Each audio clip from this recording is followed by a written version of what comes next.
Hello friends, क्या हाल चाल, कैसे हैं आप सब। मैं उम्मीद करता हूँ सब अच्छे होंगे। हम लोग जो है वो सीए फाउंडेशन में अपना अकाउंट्स का सब्जेक्ट पढ़ रहे हैं और अकाउंट्स में अगर अपन देखें तो चैप्टर 1 में 7 यूनिट है। कितने यूनिट है? 7। 7 में एक जो इंपॉर्टेंट है वो है कैपिटल रेवेन्यू एक्सपेंडिचर और एक जो और इंपॉर्टेंट है वो है अकाउंटिंग कंसेप्ट। जब आप सीए इंस्टीट्यूट का स्टडी मटेरियल देखते हो तो उसमें अपना अकाउंटिंग कंसेप्ट नाम का चैप्टर है और ये बहुत इंपॉर्टेंट है। ये अपने एग्जाम में 4 मार्क का कभी कभी गिर जाता है। तो भैया, अगर अपने ये 4 मार्क का गिरता है तो क्या हम लोग को इसको बुक से पढ़ना चाहिए? देखिए, अगर आपके पास सफिशिएंट टाइम है तो स्टडी मैट तो जरूर से फॉलो करना चाहिए, लेकिन अगर सफिशिएंट टाइम नहीं है तो ये जो नोट्स है, अगर आप इतना नोट्स भी पढ़ लेते हो मोर देन इनफ है, आपका 4 में से 4 आ जाएगा। ठीक है। सेकेंड चीज, भैया अगर हम लोग का 7 यूनिट है तो भैया फिर हम लोग का 2 ही खाली पढ़ने से होगा क्या? ऐसा नहीं है। आपको तो पढ़ के सातों का सातों जाना है, पर आप जब एग्जाम का क्वेश्चन देखते हो तो ये 2 यूनिट से ज्यादा क्वेश्चन गिरता है। तो ये 2 को तो बहुत अच्छे तरीके से पढ़ के जाना है और इसको तो छोड़ के जाना ही नहीं है। जितना हो सके उतना इसका कंप्लीट करके जाना है और ये 2 यूनिट बहुत बेहतरीन यूनिट है और ये आपका जीवन में भी काम आएगा। जब आप इंटरव्यू दोगे, जॉब के लिए अप्लाई करोगे तो ये सब चैप्टर से आपके एग्जाम में सवाल पूछे जाते हैं, इंटरव्यू में सवाल पूछे जाते हैं। सबसे पहला सवाल यह है कि अकाउंटिंग कंसेप्ट क्या होता है। चलिए अब स्टार्ट करते हैं। अकाउंटिंग कंसेप्ट क्या होता है? कंसेप्ट का मतलब होता है कुछ एजम्पशंस। कंसेप्ट का मतलब होता है कुछ एजम्पशंस जो फॉलो किया जाता है अकाउंट्स बनाने के लिए। तो अकाउंटिंग कंसेप्ट क्या होता है? अकाउंटिंग कंसेप्ट कुछ एजम्पशंस होता है जो कि फॉलो किया जाता है हिसाब किताब बनाने के लिए to ensure comparison of financial statement, क्योंकि हम चाहते हैं कि हम अपना फाइनेंशियल स्टेटमेंट को किसी और से कंपेयर कर पाए। The business entity must follow the accounting concept.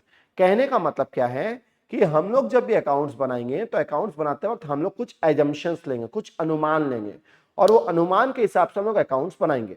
और ये अनुमान लेने से फायदा क्या होगा कि आप खुद को किसी और से कंपेयर कर सकते हो, साथ ही साथ आप खुद को खुद से पिछले सालों से कंपेयर कर सकते हो कि आपका फायदा हो रहा है कि नहीं हो रहा है। फिर एक वर्ड आता है अपना अकाउंटिंग कन्वेंशन। क्या होता है? कन्वेंशन का मतलब होता है कस्टम। कस्टम का मतलब होता है रीति रिवाज। अब ये रीति रिवाज क्या होता है वो समझते हैं। सोचिए, हम लोग एक बार घूमने जा रहे हैं, ठीक है, और घूमने जा रहे हैं और अचानक रास्ता में बिल्ली रास्ता काट देती है। तो घर वाले क्या बोलते हैं? अरे रुक जाओ, बिल्ली रास्ता काट दी है। तो अपन कुछ भी अगर शुभ काम करने जाते हैं तो हमको लगता है कि वो काम बिगड़ जाएगा, इसलिए हम वहां पर रुक जाते हैं। तो ये क्या है? ये एक रीति रिवाज है जो हम लोग को फॉलो करने बोला गया है। साथ ही साथ जब हम लोग मंदिर जाते हैं तो वहां पर हम लोग को बोला जाता है कि चप्पल खोल के जाओ। तो चप्पल क्यों खोलना है? क्योंकि कहीं ना कहीं पहले क्या होता था, जब चप्पल बनता था तो वो चमड़े से बनते थे, जानवर के चमड़े से बनते थे। अब भगवान का द्वार जा रहे हैं तो वहां पर किसी का मरा हुआ चमड़ा से अगर चप्पल पहना हुआ हम लोग जाएंगे, क्या वो अच्छा रहेगा? नहीं, तो वो शुभ नहीं होता था, इसीलिए बाहर खुलवा दिया जाता था। तो वही प्रथा को फॉलो करते हुए गए और वो फॉलो कर रहे, तो इसको वर्ड बोलते हैं कस्टम। तो 2 वर्ड दिमाग में सेट करिए। पहला वर्ड है कंसेप्ट, दूसरा वर्ड है कन्वेंशन। कंसेप्ट का मतलब कि आपने कुछ एजम्पशन फॉलो किया है हिसाब किताब बनाने के लिए, ये कंसेप्ट को फॉलो करने से आपका क्या होगा? कंपैरिजन हो जाएगा। और सेकंड वर्ड है अपना कन्वेंशन। कन्वेंशन का मतलब है कस्टम। कस्टम का मतलब है कुछ रीति रिवाज जो हम लोग फॉलो करेंगे अकाउंट्स बनाने के लिए, कुछ रीति रिवाज, कुछ कस्टम्स, कुछ यूसेज ऑफ ट्रेड, ताकि फॉलो किया जाएगा ताकि आप अच्छे से अकाउंट्स बना पाओगे। अब सवाल है कि कंसेप्ट कौन कौन से होंगे। तो सबसे पहला कंसेप्ट दिमाग में सेट करिएगा, वो होता है बिजनेस एंटिटी कंसेप्ट। क्या नाम होता है? Business entity concept. क्या नाम होता है? Business entity concept. कोशिश करिए क्लास में ही याद कर लें। बिजनेस एंटिटी कंसेप्ट ये बोलता है कि जो बिजनेस है और एंटिटी यानी कि जो ओनर है, ये दोनों अलग माने जाएंगे। इसीलिए जब भी ओनर बिजनेस में पैसा लगा रहा है तो वो बिजनेस के लिए एक तरह का लायबिलिटी है, इसीलिए बैलेंस शीट लायबिलिटी में कैपिटल को दिखाया जाता है। और जब भी बिजनेस में प्रॉफिट हो रहा है तो ये प्रॉफिट ओनर को वापस करना पड़ेगा, तो बिजनेस का लायबिलिटी बढ़ेगा, इसीलिए कैपिटल में प्रॉफिट को ऐड किया जाता है। तो भैया मतलब क्या है? मतलब है कि अकाउंट्स में भले आप सोल प्रोप्राइटरशिप कर रहे हो, भले आप पार्टनरशिप कर रहे हो, भले आप कंपनी कर रहे हो, उससे बिल्कुल मैटर नहीं करता है। मैटर ये करता है कि ओनर और बिजनेस दो अलग पर्सन माने जाएंगे। इसीलिए ओनर जब बिजनेस में पैसा लगाएगा तो बिजनेस के लायबिलिटी है, कल को अगर बिजनेस बंद होगा तो ओनर का पैसा वापस किया जाएगा, ओनर का पैसा वापस किया जाएगा, ओनर का पैसा वापस किया जाएगा। तो पहला कंसेप्ट पढ़ते हैं। पहला कंसेप्ट का नाम है business entity concept. As per this concept exam में जब आएगा यही वर्ड लिखिएगा, ये सब वर्ड में आपको पूरा मार्क्स मिल जाएगा। As per this concept the business and owner are two different person. तो भले ही आप सोल प्रोप्राइटरशिप कर रहे हो, भले ही आप पार्टनरशिप कर रहे हो, भले ही आप कंपनी अकाउंट्स बना रहे हो, उससे मैटर नहीं करता है। बिजनेस और ओनर दो अलग पर्सन माने जाएंगे, दो डिफरेंट पर्सन माने जाएंगे। So whenever the owner invest capital in the business, it is a liability for the business. तो जब भी ओनर बिजनेस में पैसा देगा तो वो बिजनेस के लिए लायबिलिटी माना जाएगा। जब भी ओनर बिजनेस में पैसा देगा तो लायबिलिटी माना जाएगा। At a time of winding up or close of business, the capital must be returned by the business to the owner. और जब बिजनेस बंद होगा तो ओनर का पैसा वापस करेगा। कौन करेगा? बिजनेस करेगा। इसीलिए जब बैलेंस शीट बनाते हैं तो बैलेंस शीट के अंदर क्या वर्ड आता है? कैपिटल वर्ड आता है। क्या वर्ड आता है? कैपिटल वर्ड आता है। तो रूल नंबर 1 सेट कर लो कि जब भी आप जीवन में बिजनेस करोगे ना, बिजनेस और आप अलग हो। भले वो बिजनेस आप ही का है पर दोनों को अलग रखो, क्योंकि हम लोग क्या बोलते हैं कि पर्सनल लाइफ प्रोफेशनल लाइफ अलग होना चाहिए। तो उसी तरीके से जब भी आप बिजनेस स्टार्ट करते हो तो बिजनेस एंड ओनर दो डिफरेंट पर्सन माने जाएंगे। तो बिजनेस जब भी अपना बही खाता बनाएगा तो ओनर जो पैसा इन्वेस्ट किया in the name of capital वो बिजनेस के लिए लायबिलिटी है। बिजनेस को पैसा वापस करना पड़ेगा जब बिजनेस बंद होगा। तो इसको बोलते हैं बिजनेस एंटिटी कंसेप्ट। क्या बोलते हैं? Business entity concept. क्या बोलते हैं? Business entity concept. क्या बोलते हैं? Business entity concept. क्या बोलते हैं? Business entity concept. वापस से दिमाग में सेट करिए, शुरू से क्या पढ़े आज? आज हम लोग पढ़े कंसेप्ट। कंसेप्ट का मतलब क्या है? वो एजम्पशंस जो हम लोग फॉलो कर रहे हैं जब हम लोग हिसाब किताब बना रहे हैं, ताकि हम लोग अच्छे से कंपेयर कर पाएंगे। और दूसरा वर्ड पढ़े कन्वेंशन। कन्वेंशन का मतलब वो कस्टम या वो यूसेज ऑफ ट्रेड जिसके कारण लोग बुक्स ऑफ अकाउंट्स को बना पा रहे हैं। अब सबसे पहला जो कंसेप्ट है वो है बिजनेस एंटिटी कंसेप्ट, कि बिजनेस एंड ओनर दो अलग पर्सन है। इसीलिए ओनर बिजनेस में जब भी पैसा लगाएगा वो बिजनेस के लिए एक तरह का लायबिलिटी माना जाएगा। तो उसको हम लोग बैलेंस शीट लायबिलिटी में दिखाएंगे कैपिटल का नाम से। जब भी बिजनेस बंद होगा ये पैसा वापस किया जाएगा। इसको बोलते हैं बिजनेस एंटिटी कंसेप्ट। क्या वर्ड बोलते हैं? Business entity concept. क्या वर्ड बोलते हैं? Business entity concept.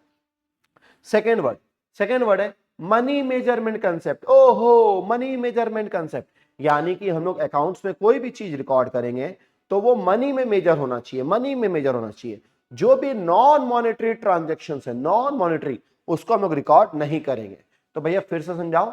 देखो, आप बिजनेस खोले, आप बिजनेस में सामान खरीदे, तो सामान खरीदे तो आप खरीदे होंगे केजीस में, लीटर्स में, पीस में, पर हम लोग उसको मनी में एक्सप्रेस करेंगे। कि सोचो अगर मैं किताब का दुकान खोला हूं और मैं 10 किताब खरीदा और एक किताब का लगा 500 रुपया, तो 10 किताब का 500 इंटू 10 5,000 रुपया लगा। तो मैं रिकॉर्ड क्या करता हूं? To purchase 5,000। मैं क्वांटिटी में रिकॉर्ड नहीं कर रहा हूं पर मैं मनी में रिकॉर्ड कर रहा हूं। तो मनी मेजरमेंट कंसेप्ट बोलता है कि जो भी ट्रांजेक्शन जो मनी में एक्सप्रेस हो पाएगा उसको तो हम लोग रिकॉर्ड करेंगे, और जो ट्रांजेक्शन मनी में एक्सप्रेस नहीं हो पाएगा उसको हम लोग रिकॉर्ड नहीं करेंगे।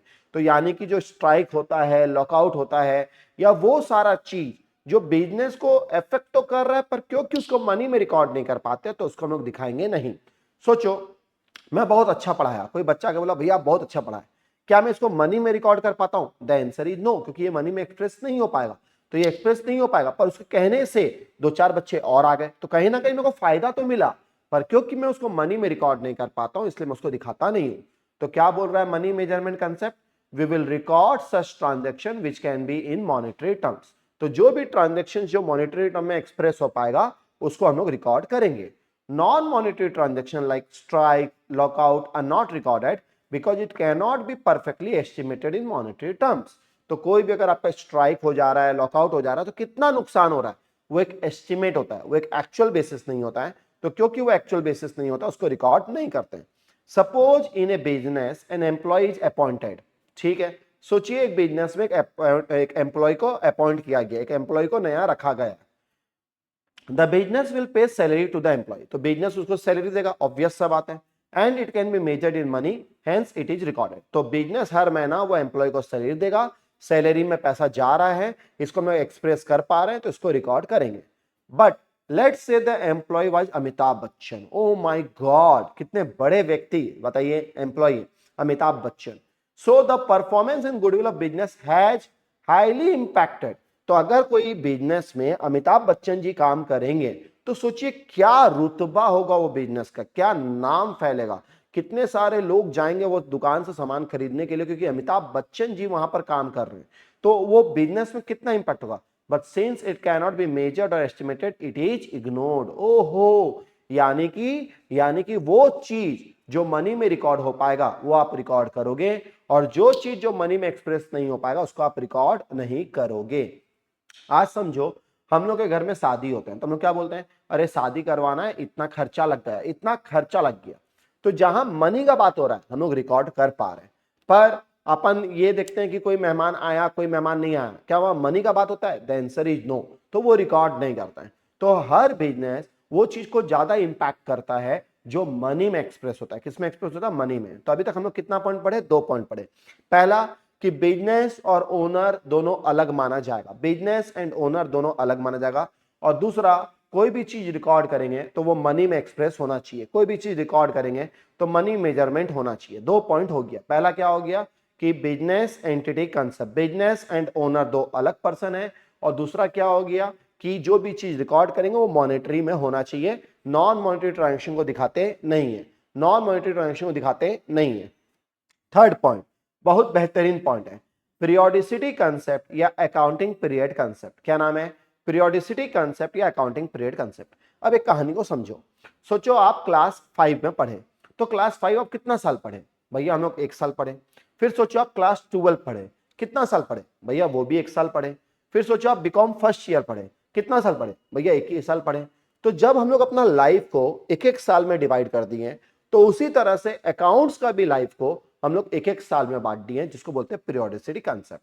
अगर हम लोग बिजनेस आज खोले और सोचो बिजनेस 25 साल तक चलेगा, तो 25 साल बाद बैठ के हिसाब किताब करेंगे, प्रॉफिट हुआ कि लॉस हुआ, तो इससे तो कोई फायदा नहीं है। तब तो फिर कोई एनर्जी आएगा ही नहीं जीवन में कि यार 25 साल बाद कौन देखेगा, क्या देखेगा। तो इसीलिए हम क्या किए हैं, बिजनेस एक बार स्टार्ट करते हैं तो हर साल बैठ के हिसाब किताब बनाते हैं कि एक साल में क्या हुआ, क्या प्रॉफिट है, क्या लॉस है, क्या लेना है, क्या देना है। फिर नेक्स्ट ईयर फिर बनाते हैं, फिर नेक्स्ट ईयर फिर बनाते हैं। तो हमने क्या किया, जो लाइफ है, लाइफ को छोटे छोटे टुकड़ों में बांट दिया, और वो टुकड़ा को बोलते हैं पीरियोडिसिटी कंसेप्ट। ओहो, इसी को बोलते हैं अकाउंटिंग पीरियड कंसेप्ट। तो क्या लिखा है, the life of the business, ये सब लाइन को बहुत अच्छे से याद करिएगा। The life of the business is split into equal interval, that is 1 year. हम लोग बिजनेस का लाइफ को एक एक साल में बांट दिए। As per income tax act, every business is required to pay tax for previous financial year starting from April and ending on March of next year। हम लोग पढ़े थे कि 2 तरह का ईयर होता है, एक होता है कैलेंडर ईयर जो शुरू होता है जनवरी खत्म होता है दिसंबर, और एक होता है अकाउंटिंग ईयर जो शुरू होता है अप्रैल खत्म होता है मार्च। तो हम लोग अकाउंटिंग ईयर क्यों लेते हैं? सवाल ये आएगा अकाउंटिंग ईयर क्यों लेते हैं? क्योंकि इनकम टैक्स एक्ट बोलता है, हमारा देश का जो इनकम टैक्स एक्ट बना हुआ है वो ये बोलता है कि आप जो भी पिछले साल कमाओगे उसका टैक्स आप इस साल दोगे। तो पिछले साल कब से कब? अप्रैल से लेकर मार्च तक। तो इसीलिए इनकम टैक्स बोलता है। तो हम लोग चाहते हैं कि हमारा इनकम टैक्स एक्ट का कोई लफड़ा ना हो। अगर हम जनवरी से दिसंबर बनाएंगे तो वो गलत होगा, क्योंकि इनकम टैक्स को चाहिए अप्रैल से लेकर मार्च। तो फिर हम लोग को क्या करना पड़ेगा, 2 बार हिसाब करना पड़ेगा, एक अप्रैल से लेकर दिसंबर, फिर जनवरी से लेकर मार्च। तो 2 बार हिसाब किताब करना पड़ेगा, और कोई भी ये लफड़ा पालना चाहता नहीं है। इसीलिए हम लोग सीधा सीधा काम करते हैं, अप्रैल से लेते हैं मार्च तक का बनाते हैं। On the income earn by him, तो जो भी आप इनकम कमाओगे उसके ऊपर आप टैक्स नेक्स्ट ईयर में दोगे। तो ये होता है accounting period concept. So financial year is accounting year, so the financial year will start from 1 April 2024 and and on 31 मार्च 25। तो इसको बोलते हैं 24-25। क्या वर्ड बोलते हैं? 24-25। पर एक ईयर होता है calendar year. Calendar year start होता है 1 जनवरी 2024 एंड एंड होता है 31 दिसंबर 2024, यानी कि 2024 है। तो हम लोग क्योंकि इनकम टैक्स को फॉलो करते हैं और हम लोग को कमाई के ऊपर इनकम टैक्स देना पड़ेगा, इसीलिए हम लोग ये वाला लेते हैं अप्रैल से लेकर मार्च। क्या लेते हैं? अप्रैल से लेकर मार्च। ए लिस्टेड एंटरप्राइज, लिस्टेड एंटरप्राइज वो एंटरप्राइज होता है जो स्टॉक मार्केट में लिस्टेड होता है, एनएससी बीएससी में लिस्टेड होता है। That is HDFC bank, Reliance Industries are required to present quarterly financial statement that is of 3 month. तो जो लिस्टेड एंटरप्राइज है उनको हर 3-3 महीना का रिपोर्ट बनाना पड़ेगा। इसीलिए तो हम बोलते हैं क्वार्टरली रिपोर्ट आया, क्वार्टरली रिपोर्ट आया। तो ये जो क्वार्टरली रिपोर्ट आ रहा है इनको 3-3 महीना का रिपोर्ट करना पड़ेगा। तो अभी तक कितना पॉइंट पढ़े? अभी तक अपन पढ़े 3 पॉइंट। ठीक है, चैप्टर का नाम क्या है? वापस से रिवाइज करो इसको। क्या है ना, क्लास में याद कर लो। चैप्टर का नाम है कंसेप्ट। कंसेप्ट का मतलब होता है वो एजम्पशंस जो हम लोग लगा रहे हैं जिससे हम लोग बुक्स ऑफ अकाउंट्स को बना रहे हैं। दूसरा वर्ड है कन्वेंशन। कन्वेंशन का मतलब वो कस्टम जो फॉलो किया जा रहा है हिसाब किताब बनाने के लिए। सबसे पहला कंसेप्ट है बिजनेस एंटिटी कंसेप्ट, कि बिजनेस एंड ओनर दो डिफरेंट पर्सन है। इसीलिए जब भी ओनर बिजनेस में पैसा लगाएगा तो बिजनेस के लिए लायबिलिटी माना जाएगा और वो कैपिटल को लायबिलिटी में दिखाएगा। सेकंड है मनी मेजरमेंट कंसेप्ट। जो भी चीज जो मनी में रिकॉर्ड हो पाएगा उसको तो हम लोग रिकॉर्ड करेंगे, पर वो सारे चीज जो मनी में रिकॉर्ड नहीं हो पाएगा उसको हम लोग इग्नोर कर देंगे। थर्ड होगा अपना पीरियोडिसिटी कंसेप्ट। जो लाइफ होगा बिजनेस का उसको छोटे छोटे टुकड़ों में बांट देंगे और वो जो टुकड़ा होगा उसको बोलेंगे 1 साल का। ये शुरू होता है अप्रैल, खत्म होगा मार्च। ये क्यों अप्रैल से मार्च होता है? क्योंकि इनकम टैक्स एक्ट बोलता है हम लोग को इनकम टैक्स अप्रैल से मार्च का देना पड़ता है, इसीलिए हम लोग क्या करते हैं, अप्रैल से मार्च फॉलो करते हैं। ठीक है भैया। पॉइंट नंबर 4, पॉइंट नंबर 4 है कॉस्ट कंसेप्ट। ये क्या बोलता है? सोचो आज मेरे को मेरे घर में गर्मी लग रहा है और मैं सोचा कि क्यों ना एक काम करूं, एसी लगा लेता हूं। तो मैं एसी का दुकान गया, एक एसी खरीदा, 34,000 रुपीज लगा, 34,000 रुपीज लगा। फिर एक ऑटो वाला को मैं बोला भाई ये मेरा घर तक पहुंचा दे, वो बोला 1,000 रुपया लूंगा, यानी कि ठीक है 1,000 रुपया वो मेरे से लेगा, मेरा एसी को घर में पहुंचा देगा। फिर जो एसी घर में पहुंचेगा तो मैं एक आदमी को बुलाया जो इंस्टॉल करेगा और मेरे को बोला 2,000 रुपया लगेगा। तो अब अगर मेरे से कोई पूछता है एसी का कितना दाम लगा, तो मैं 34,000 बोलूंगा जो मैं दुकानदार को दिया था, कि उसमें 1,000 रुपया जोड़ूंगा, कि उसमें और 2,000 रुपये जो इंस्टॉलेशन लगा वो भी जोड़ूंगा। तो रूल है कि 34,000 तो लगा, साथ में 1,000 रुपये भी लगा, साथ में 2,000 भी लगा, और ये एक ही बार लगता है, बार बार नहीं लगता है। तो कोई भी एसेट को खरीदने का खर्चा, उसको लाने का खर्चा, उसको लगाने का खर्चा सारे एसेट में जोड़ दिया जाता है। इसको बोलते हैं कॉस्ट कंसेप्ट। क्या बोलते हैं? Cost concept. तो क्या लिखा हुआ है? The cost of fixed asset will consist of purchase price. जो भी आपका खरीद है, खरीद में आपका परचेज प्राइस तो आएगा, साथ ही साथ ड्यूटीज आएगा एंड टैक्सेस आएगा विच आर नॉट रिफंडेबल। अगर कोई टैक्स आपको रिफंड मिल जा रहा है तो आपको वापस मिल गया, तो आपका तो कॉस्ट का पार्ट है ही नहीं वो। तो जो टैक्स आपको रिफंड नहीं मिलेगा वो आपका कॉस्ट में जोड़ दिया जाएगा। और फ्रेट जुड़ेगा and include all expense which are incurred to bring the asset in present location and condition. Wages, installation, transportation, कोई भी खर्चा लगता है तो वो जोड़ दिया जाता है। तो क्या लिख रहा है? लिखता है कभी भी अगर आप एसेट खरीदते हो तो परचेज प्राइस तो जुड़ेगा, कोई टैक्सेस जो नॉट रिफंडेबल है वो भी जुड़ेगा, प्लस फ्रेट भी जुड़ेगा, प्लस लाने का, लगाने का कोई भी खर्चा होगा वो भी जोड़ दिया जाएगा। इट विल एक्सक्लूड, लेकिन क्या क्या चीज नहीं जुड़ेगा? तो पहला नहीं जुड़ेगा ट्रेड डिस्काउंट। तो हम लोग को ये बात पता है, ट्रेड डिस्काउंट जो होता है वो हम लोग को मिलता है, हम लोग उसको शो करते नहीं है, तो उसको एक्सक्लूड कर देंगे। रिबेट्स और ड्यूटी ड्रॉबैक्स। रिबेट एक तरह का क्या होता है? डिस्काउंट होता है। और ड्यूटी ड्रॉबैक क्या होता है? सोचो ये जो ड्यूटी ड्रॉबैक है बहुत बेहतरीन वर्ड है। एक कंपनी है वेदांता, ठीक है, यहीं से पास में है, झारसुगुड़ा में वेदांता है।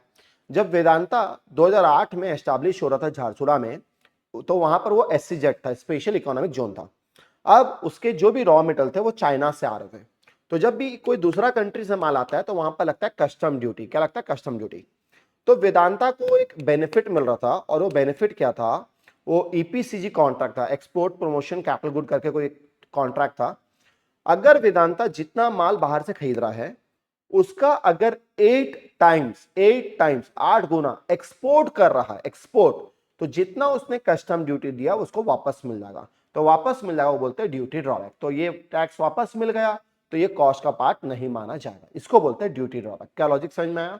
ये बहुत बेहतरीन था, हम लोग खुद इसके ऊपर काम किए थे, बहुत मजा आया था काम करने में। तो ये होता है कॉस्ट कंसेप्ट। तो सोचो हमने एक मशीन खरीदा, लिखा हुआ दाम है 1,00,000, ट्रेड डिस्काउंट है 10%, तो पहले 1,00,000 में ट्रेड डिस्काउंट माइनस होगा 10,000, तो बच गया 90,000। इंस्टॉलेशन लगा 20,000 रुपए, तो इंस्टॉलेशन ऐड होगा तो 1,10,000 अपना कॉस्ट माना जाएगा। ठीक है भैया, बहुत आसान है। तो अभी तक अपन कितना पढ़े? 4 पॉइंट पढ़े। दिमाग में ना ये चैप्टर को है ना पहला दिन से दिमाग में सेट करिए। हम लोग चैप्टर पढ़ रहे हैं कंसेप्ट। कंसेप्ट का मतलब है एजम्पशन। मैं बार बार रिपीट करूंगा ताकि आपका दिमाग में सेट हो जाए। कंसेप्ट का मतलब है एजम्पशन। तो जब भी हम लोग अकाउंट्स बनाएंगे हम लोग कुछ एजम्पशंस को लेंगे। सबसे पहला एजम्पशन है बिजनेस एंटिटी कंसेप्ट, कि business and owner are two different person, इसीलिए जब भी ओनर बिजनेस में पैसा लगाएगा तो वो लायबिलिटी माना जाएगा। ठीक है, तो वो कैपिटल जो है वो लायबिलिटी में आएगा। दूसरा वर्ड है मनी मेजरमेंट कंसेप्ट। वो सारे चीज जो मनी में एक्सप्रेस हो पाएंगे वो हम लोग रिकॉर्ड करेंगे। वो सारे चीज जो नॉन मॉनेटरी ट्रांजेक्शन होते हैं पर वो बिजनेस को इंपैक्ट कर रहे हैं, पर क्योंकि उसको रिकॉर्ड नहीं कर पाएंगे तो इसको हम लोग नहीं दिखाएंगे। थर्ड पॉइंट है अपना पीरियोडिसिटी कंसेप्ट, कि जो अकाउंट्स का जो लाइफ होता है, जो बिजनेस का जो लाइफ होता है उसको स्प्लिट कर देते हैं इक्वल इंटरवल में, जो कि अपन 1 साल मानेंगे। हम लोग अकाउंट्स में जो ईयर लेते हैं अकाउंटिंग ईयर, वो अप्रैल से मार्च इसलिए लेते हैं क्योंकि हम लोग को इनकम टैक्स एक्ट बोलता है कि आपको अप्रैल से मार्च का देना पड़ेगा। जो भी लिस्टेड एंटरप्राइज होते हैं वो 3-3 महीने का हिसाब किताब भी बना के देते हैं। और चौथा पॉइंट पढ़े कॉस्ट कंसेप्ट। कोई भी अगर एसेट खरीद रहे हैं तो एसेट को खरीदने का जो भी खर्चा लगेगा वो एसेट के दाम में जोड़ दिए जाएंगे। लेकिन अगर ट्रेड डिस्काउंट है, ड्यूटी ड्रॉबैक्स है, तो वो माइनस कर दिया जाएगा। ठीक है भैया। पॉइंट नंबर 5 है डुअल एस्पेक्ट कंसेप्ट। ये क्या बोलता है? Dual aspect, for every debit there is a credit. इसी को तो संस्कृत वर्ड से चोरी किया है ये विदेशी आदमी लोग। क्या था वो? जैसी करनी वैसी भरनी। आप जैसा कर्म करोगे आपको वैसा फल मिलेगा। किसी का अच्छा सोचोगे तो खुद का अच्छा होगा, किसी का बुरा सोचोगे तो खुद के साथ बुरा होगा। तो डुअल एस्पेक्ट क्या बोलता है? For every debit there is a credit. यहीं से अकाउंटिंग इक्वेशन डिराइव हुआ है, asset equals to liability plus capital. तो एसेट को हम लोग हिंदी में बोलते हैं संपत्ति। आपके पास जो भी संपत्ति है, या तो आपने लायबिलिटी लिया है, लायबिलिटी को बोलते हैं कर्जा, या तो आपने कर्जा लिया है, या तो आपने खुद का पैसा लगाया, खुद का पैसा बोलते हैं पूंजी। तो जितना भी किसी के पास संपत्ति है, कोई भी रईस आदमी का अगर कोई संपत्ति है, तो या तो खुद का पैसा लगाया है जिसको बोलते हैं पूंजी, या तो गांव से कर्जा लिया है, कर्जा को बोलते हैं लायबिलिटी। ठीक है। तो पहला वर्ड है स्टार्टेड बिजनेस विद कैश। अगर आप बिजनेस स्टार्ट कर रहे हो तो कैश बढ़ेगा, कैपिटल बढ़ेगा। तो कैश बढ़ गया, कैपिटल बढ़ गया। तो अगर एसेट बढ़ता है तो कैपिटल बढ़ता है, एसेट घटता है तो कैपिटल घटता है, एसेट बढ़ता है लायबिलिटी बढ़ता है। तो इस तरह से अपना अकाउंटिंग इक्वेशन जो है वो हम लोग पढ़े हुए हैं, तो अकाउंटिंग इक्वेशन में काम आता है। इसको बोलते हैं डुअल एस्पेक्ट कंसेप्ट। इसको क्या बोलते हैं? Dual aspect concept. For every debit there is a credit, for every debit there is a credit, for every debit there is a credit, for every debit there is a credit. कितना point पढ़ लिए? 5 point. वापस से concept को दिमाग में set करिए कि आप और आपका बिजनेस दो अलग चीज है। आप बिजनेस में वो सारा चीज रिकॉर्ड करोगे जो मनी में एक्सप्रेस हो पाएगा। जब भी हिसाब किताब करोगे, 1 साल का हिसाब किताब करना। कितना करना? 1 साल का हिसाब किताब करना।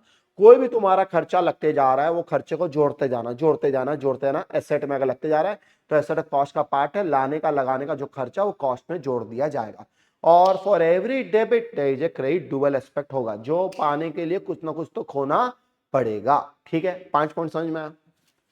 छठा पॉइंट जोरदार पॉइंट है, ये एग्जाम में गिरता है, going concern concept. Going concern, चलते जाना, चलते जाना, चलते जाना, चलते जाना। तो हम लोग कोई भी अगर बिजनेस खोलते हैं तो क्या सोच के खोलते हैं कि वो चलते जाएगा। आज हमारे घर में बच्चा पैदा होता है, हम कितना खुशी मनाते हैं। क्यों? क्योंकि हमको लगता है कि यार वो बच्चा जो आराम से 60 70 80 साल जिएगा। तो गोइंग कंसर्न है, उसका लाइफ चलते जाएगा। ठीक है। तो वही लिखा हुआ है, the business will continue for unforeseeable future. आप इसको फोर्सेबल फ्यूचर बोल सकते हो। And there is no need to materially curtail the operation of the business. और कोई दरकार नहीं है कि अपना धंधा को बंद करने का। तो अगर आप कोई बिजनेस को खोलते हो, क्या मकसद से खोलते हो? कि यार इसको लंबे समय तक चलाएंगे। हाँ, अगर लॉस वॉस हो जा रहा है, आप बहुत कोशिश कर रहे हो पर आप बिजनेस को चला नहीं पा रहे, तो आप बंद करोगे, वरना आप बंद करते नहीं हो। आप जब तक जिंदा रहते हो आप कोशिश करते हो आपका धंधा चलता रहे। This is the reason we have bifurcated expenditure into capital revenue. तो देखो यार, मैं धंधा चला रहा हूं तो रेंट भी मेरे लिए खर्चा है और एसेट भी मेरे लिए खर्चा है, पर मैं दोनों को बाइफरकेट कर रहा हूं। क्यों? क्योंकि रेंट का फायदा मेरे को 1 साल के अंदर मिलेगा, पर एसेट का फायदा मेरे को 1 साल से ऊपर मिलेगा। तो क्योंकि बिजनेस का हम लोग उम्मीद कर रहे हैं, एजम्पशन ले रहे हैं कि वो गोइंग कंसर्न है, वो चलते जाएगा, इसीलिए हम कैपिटल रेवेन्यू में बांट रहे हैं। इसीलिए एसेट अगर मेरा 1 लाख रुपया लगा और उसका बेनिफिट अगर 5 साल मिल रहा है, तो 1 लाख डिवाइड 5, हर साल खर्चा माना जाएगा 20,000, 20,000, 20,000, 20,000, 20,000। So we charge depreciation on fixed asset assuming the business will run in future। तो हम लोग इसीलिए डेप्रिसिएशन चार्ज करते हैं। तो सोचो आपने एक एसेट खरीदा 1 लाख का, लाइफ है 5 साल, तो 1 लाख डिवाइड 5, हर साल का जो डेप्रिसिएशन होगा वो कितना होगा भैया? 20-20 हजार रुपया होगा। We are assuming that business will continue 5 year or more. तो हम लोग ये मान के चल रहे हैं कि बिजनेस कितना साल चलेगा? 5 साल चलेगा। हो सकता है अगला साल बंद हो जाए, जी भैया हो तो सकता है, पर हम लोग एजम्पशन लेते हैं कि कोई भी अगर धंधा शुरू हो रहा है तो कम से कम 5 साल तो चलेगा। भैया अगर वो पहला साल खत्म हो गया, तो अगर पहला साल बंद हो गया तो सारा चीज खर्चा में डाल दिया जाएगा, तो एसेट का वैल्यू भी जीरो कर दिया जाएगा। वो सारा उसके लिए नुकसान माना जाएगा क्योंकि धंधा बंद हो चुका है, धंधा बंद हो चुका है। अगर एसेट कुछ बिक जा रहा है तो फायदा है, वरना उसका वैल्यू जीरो मान लिया जाएगा। तो कितना पॉइंट पढ़े? तो हम लोग पॉइंट पढ़े 6। वापस से दिमाग में सेट करिए। हम लोग आज एक चैप्टर पढ़ रहे हैं, यूनिट पढ़ रहे हैं, जिसका नाम है कंसेप्ट। कंसेप्ट का मतलब है कुछ एजम्पशंस जो फॉलो करेंगे ताकि हम लोग अकाउंट्स को बना पाएंगे। साथ ही साथ कन्वेंशन का मतलब है वो कस्टम, वो ट्रेड यूसेज जो फॉलो किया था हिसाब किताब बनाने के लिए। हम लोग अभी तक 6 पॉइंट पढ़े। कितना पॉइंट पढ़े? 6। पहला, बिजनेस और ओनर दो अलग पर्सन है, इसीलिए जब भी ओनर बिजनेस में कैपिटल इन्वेस्ट करता है वो बिजनेस के लिए लायबिलिटी माना जाता है, तो बैलेंस शीट लायबिलिटी में शो किया जाता है। जब भी बिजनेस बंद होगा आपका पैसा वापस कर दिया जाएगा। सेकंड पॉइंट होता है मनी मेजरमेंट कंसेप्ट, कि बिजनेस में वो सारा चीज रिकॉर्ड करेंगे जो लोग मनी में एक्सप्रेस कर पाते हैं। वो सारे चीज जो मनी में एक्सप्रेस नहीं होंगे उसको हम लोग रिकॉर्ड नहीं करते हैं, नॉन मॉनेटरी ट्रांजेक्शन को हम लोग इग्नोर कर देते हैं। थर्ड पॉइंट होता है पीरियोडिसिटी कंसेप्ट, जो लाइफ होता है बिजनेस का उसको स्प्लिट कर देते हैं इक्वल इंटरवल में, जो कि हम लोग 1 साल का मानते हैं। 1 साल का इसलिए मानते हैं क्योंकि हम लोग को इनकम टैक्स देना पड़ता है, कब से कब तक का, अप्रैल से लेकर मार्च तक का। अगर बड़े बड़े लिस्टेड एंटरप्राइज जो भी हैं वो सबको 3-3 महीना का रिपोर्ट बना के देना पड़ता है। फोर्थ पॉइंट होता है कॉस्ट कंसेप्ट, कि कोई भी अगर हम लोग एसेट खरीदते हैं तो एसेट को खरीदने का जो भी खर्चा लगेगा वो एसेट कॉस्ट में जोड़ दिए जाएंगे, लाने के खर्चे जोड़ दिए जाएंगे, फ्रेट जुड़ जाएगा, अगर कोई टैक्सेस नॉन रिफंडेबल है वो भी जोड़ दिया जाएगा। लेकिन कॉस्ट निकालते समय दो चीज को माइनस कर देना, 2-3 चीज को, एक ट्रेड डिस्काउंट, एक रिबेट, एक ड्यूटी ड्रॉबैक, इसको हम लोग माइनस कर देते हैं। पांचवा पॉइंट पढ़े dual aspect concept, for every debit there is a credit, जैसे कर्म करोगे वैसा फल मिलेगा। Asset equals to liability plus capital, asset equals to liability plus capital, asset equals to liability plus capital. Point number 6 पढ़े, आखिरी point, going concern concept, कि business चलता जाएगा, बिजनेस चलता जाएगा, कोई भी हम लोग का रिक्वायरमेंट नहीं है कि बिजनेस को बंद करना है। There is no need to materially curtail the operation of the business. Business खोले हो तो ये सोचे खोले हैं, चलता जाएगा, इसीलिए तो बिजनेस चलता जाएगा ये मान के चल रहे हैं, तभी तो खर्चे को दो नाम पे बांटे, एक होगा कैपिटल एक्सपेंडिचर जिसका बेनिफिट 1 साल के ऊपर मिलेगा, एक होगा रेवेन्यू एक्सपेंडिचर जिसका बेनिफिट उसी साल मिल जाएगा। जो कैपिटल एक्सपेंडिचर होगा उसको एसेट मानते हैं और एसेट के ऊपर हर साल चार्ज करेंगे, क्या चार्ज करेंगे, डेप्रिसिएशन। तो गोइंग कंसर्न के कारण डेप्रिसिएशन चार्ज होगा, गोइंग कंसर्न के कारण डेप्रिसिएशन चार्ज होगा, गोइंग कंसर्न के कारण डेप्रिसिएशन चार्ज होगा। क्या ये पॉइंट समझ में आया? जी भैया। Next point number 7, consistency. लो जी, क्या है ये कंसिस्टेंसी? सेम नियम को बार बार बार बार बार बार फॉलो करेंगे, इसको बोलते हैं कंसिस्टेंसी। हम लोग जब पढ़ते हैं या हम लोग कोई यूट्यूब देखते हैं, मोटिवेशनल वीडियो देखते हैं, तो वहां क्या बोलता है, कंसिस्टेंसी। इसका मतलब क्या है, अगर आप एक काम को लगातार करते रहोगे ना, कंसिस्टेंटली करते रहोगे ना, आज नहीं तो कल आप सक्सेसफुल होंगे। अगर एक सिंगर दिखता है दिलजीत दोसांझ, उनका बहुत नाम चल रहा है, उनके कंसर्ट्स में भयानक भीड़ हो रहा है, टिकट के जो प्राइस है बहुत ज्यादा इन्फ्लेट हो जा रहे हैं, लेकिन अगर आप देखो तो बंदा जो है वो आज नाम कमा रहा है, पर वो मेहनत 25 साल से कर रहा है, क्योंकि वो कंसिस्टेंटली मेहनत कर रहा है, इसलिए आज वो सक्सेसफुल है। तो इसीलिए वर्ड होता है कंसिस्टेंसी। सेम रूल्स को जब फॉलो करते हो year after year, year after year, year after year, year after year, तो उसको बोलते हैं कंसिस्टेंसी। कुछ लोग होते हैं जो दिन में 2 बार खाते हैं, कुछ लोग होते हैं जो दिन में 3 बार खाते हैं, कुछ लोग होते हैं दिन में 4 बार खाते हैं, तो वो क्या है, कंसिस्टेंसी है। एक आदमी दिन में 2 ही बार खाता है। मेरा एक भाई है, वो शाम को है ना 6:30 बजे बाद कुछ खाता नहीं है, वो बोलता है सूरज ढल गया ना अब मैं नहीं खाऊंगा। तो ये जो लॉजिक है ये उसका एक कंसिस्टेंसी अप्रोच है, जीवन को लेकर एक अप्रोच है। मेरा आदत क्या है, मैं रात को खाता हूं, ठीक है, तो मैं अपने तरीके से चलता हूं। किसी का होगा सुबह 6 बजे उठ जाता होगा, एवरी डे वो अपने आप 6 बजे उठ जाता होगा। तो ये जो अप्रोच है इसको बोलते हैं कंसिस्टेंसी। क्या वर्ड बोलते हैं, कंसिस्टेंसी। तो same rules will be followed year after year, आप सेम रूल को फॉलो करोगे year after year. While charging depreciation we follow 2 concept mainly. तो मेथड्स है, ये कंसेप्ट नहीं है, ये होगा व्हाइल चार्जिंग डेप्रिसिएशन, हम लोग 2 मेथड को फॉलो करते हैं। पहला क्या हो गया, स्ट्रेट लाइन मेथड, इसको हम लोग SLM बोलते हैं।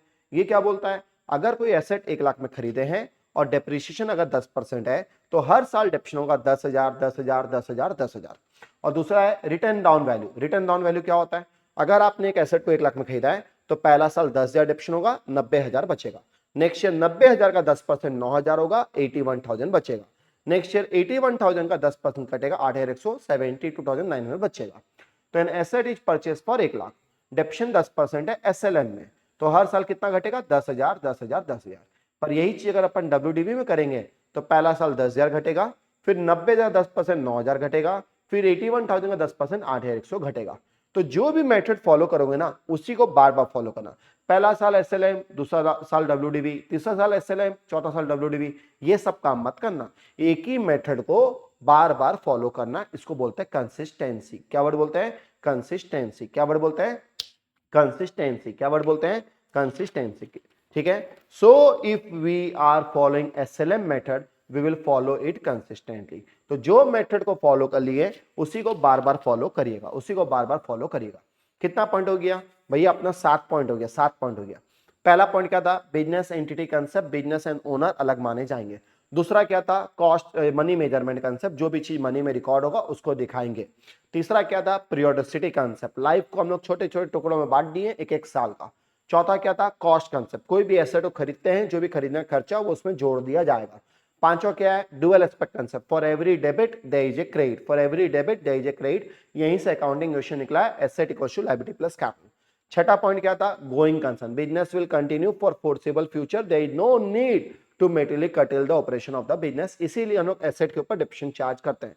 सातवां पॉइंट क्या था, कंसिस्टेंसी अप्रोच, सेम रूल को बार बार फॉलो करेंगे, सेम रूल को बार बार फॉलो करेंगे, सेम रूल को बार बार फॉलो करेंगे, सेम रूल को बार बार फॉलो करेंगे, सेम रूल को बार बार फॉलो करेंगे, consistency approach. Point number 8, point number 8 है accrual concept, accrual concept, accrual concept.